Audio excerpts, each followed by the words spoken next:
Okay, no scat, what is it good for? Pretty much nothing, but there is some interesting things that they have, so I'm just going to do like a quick faction, sub-faction focus on just Norsca because they're pretty interesting. Have some good things, have some decent matches against the Dwarves. These are pretty good, and I've never seen a full Norsca battle online.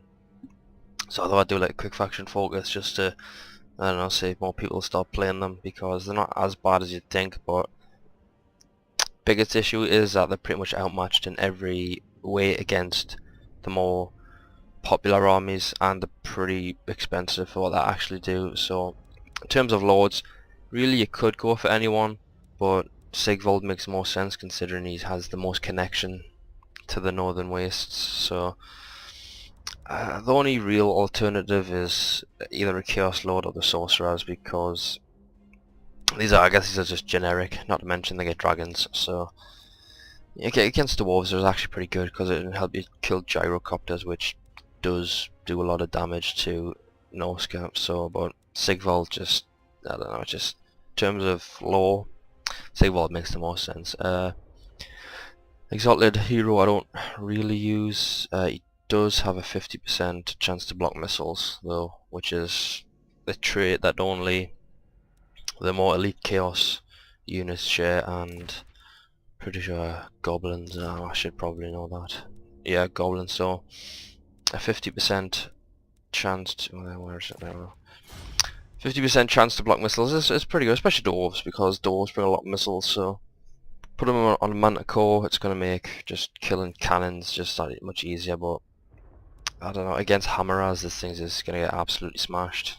And versus Karl Franz versus Von Korstein on Dragons and Deathclaw, and against Luan on whatever that thing he flies, he's going to die pretty quick. So it's more of a, I don't know, personal preference, but I don't see much value in Exalted Heroes, to be honest, unless you have like a really cheesy full flying army, but whatever.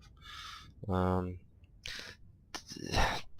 Deathlord Debt is essentially just a proxy for any of these. Personally, I think this one's the best, especially against dwarves, because dwarves have a 25% resistance to magic, so it just makes so much more sense to drop a Sword of Flame and Ruin, which gives them extra weapon damage, or what's the other one, Cascading? Yeah, so just armor dropping those two spells on a Marauder or Trolls is just gonna make just killing dwarves that much quicker, and dropping fireballs on them isn't really gonna do a whole lot. So personally, I would rather go for fire over death.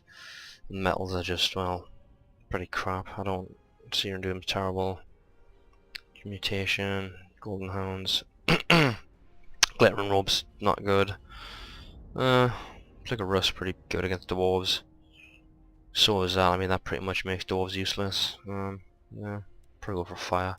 In terms of infantry, I mean, just meat shields, and you would think that these guys would be able to do a lot of damage, especially against dwarves, but they really can't, unless they're being buffed by the fire wizard. So these guys more just to hold the line as quick, as long as humanly possible, to actually let the more kind of shock oriented troops deal the damage. So normally I'll go like maybe 4 and 4, or maybe 3 and 5 or something. I mean, they have a missile block chance of 30, which is good against dwarves, but I don't know. I mean, you can't catch your opponent off guard, especially against dwarves, because if you're bringing Chaos, they're expecting you to bring the better, you know, Forsaken or Chaos Warriors, which are obviously very heavily armored, so they're going to end up bringing Thunderers, and which are not great against Marauders because, you know, I'll have no armor. So they're specifically designed to destroy armor. So these can be kind of a catch your opponent off guard choice, but even against Thunderers, they're not going to do a whole lot. So these essentially have no real killing power, even great weapons. It's just more of a hold the line type of thing. I mean, they'll get kills, but against a Longbeard, it's not going to do very well. Chariots are essentially a coin flip. Could be good, could be crap, could be both. Yeah, bring one maybe just in case. It's pretty good for destroying lines, just to punch through them. But against dwarves, they'll have charge bonus. So unless you're hitting miners or hammerers, these guys aren't going to do a lot. They're all good at disrupting lines or just disrupting units like a hammerer, so you can then bring your marauders in to try and kill some. But from that, what, 950 for the maybe unit isn't really worth it, so I usually bring one just in case, but I wouldn't really recommend them. Bring more than one. Marauder horse is under and overrated. Well, it's underrated but overpriced. 650 for this. It's fast, but it's going to get caught by Felbats, Pegasus Knights, so and the fact that what, 6 armor piercing damage, this isn't good. This is good, however. The reason this is good is armor piercing against dwarves, which is what Norsca kind of thrives at. This is great, especially against gyrocopters. One of the big problems that this army has is gyrocopters, because, or chaos in general is gyrocopters, because of no missile units, apart from Marauder Horse, which no one uses. But with the Thronax variant, all of a sudden, not only do you have a counter, but you have an actual hard counter that'll not just do damage to gyrocopters, but it'll also, well, beat the shit out of hammerers, longbeards, pretty much everything. Apart from missile units, these guys will get destroyed by Quarrelers. But by the time you swing these in to kind of flank the opponent, you should have your main line actually engaged, and that's where the chariot can come in handy. You can swing the chariot around on one side, have your Marauder Horse on the other side. Chariot disrupts the missile units while the Marauder Horse comes in and just throws axes at the Longbeards. So these guys are good, but I think they're all a little bit overpriced for the fact that they can be caught by just Felbats, Pegasus Knights, anything like that. But they do have Vanguard deployment, and they have like no range, so it can be good, but it's quite expensive if you get them caught. Warhounds, on the other hand, against dwarves are useless.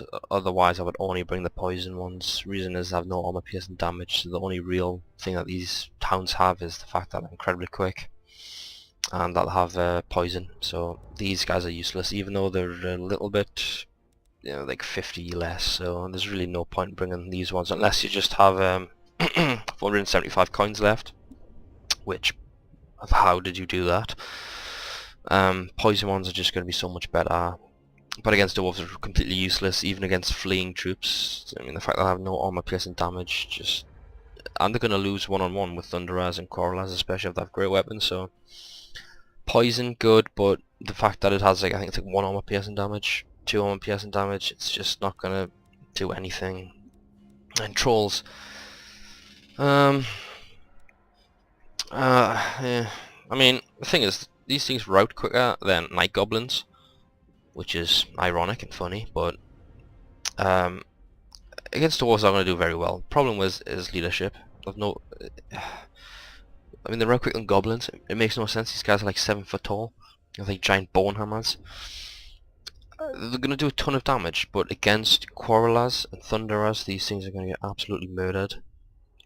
And it's not just because they're going to do a lot of damage because they have low armor, or because these guys have high armor, which would make them resistant to Quarrelers but not to Thunderers. It's because, from range, all a Quarreler needs to do is hit these guys a few times in the face, and then they're just going to run away. So, even though these potentially could destroy entire lines by themselves, well, as long as you have these guys supporting them and not getting them hit, Chaos Trolls are just, they're going to run for battle, which can actually be kind of a good thing, because they'll run away from the main engagement, they'll rout, and then they'll regroup, which means you can then kind of cycle charge them.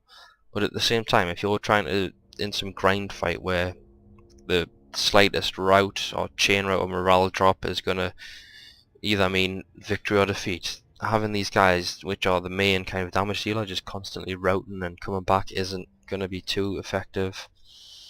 It helps that Sigvald has standard die, but if you're going to use trolls, just make sure they're really close to Sigvald, otherwise they're just going to crumble.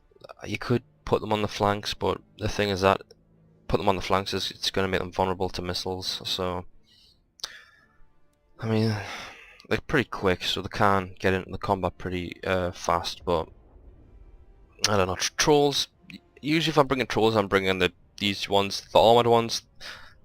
the thing is, even though they're more resistant, they're still going to rout as quick. They're just not going to take as much damage, so really that armor becomes useless, because as soon as they're going to take damage, they're just going to rout anyway, so having that extra armor isn't going to prove to be that effective.